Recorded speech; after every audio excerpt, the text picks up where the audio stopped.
আজকের এই ইফতার মাহফিলে উপস্থিত সদস্যদের, আপামর জনসাধারণ সহ উপস্থিত এবং বাড়ি ফেনী সদর এবং ফেনী জেলা নেতৃবৃন্দ সবাইকে সালাম জানাচ্ছি। আসসালামু আলাইকুম ওয়া রাহমাতুল্লাহি ওয়া বারাকাতুহু। আল্লাহর শুকরিয়া আদায় করছি।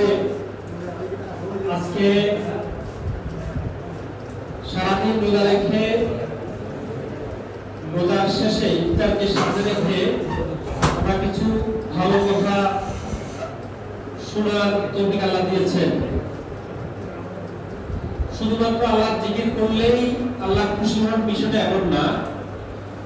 আপনি যখন কোনো ভালো নিয়তে কোনো ভালো কাজ করেন সেটাও ইবাদত হিসেবে পরিগণিত হবে।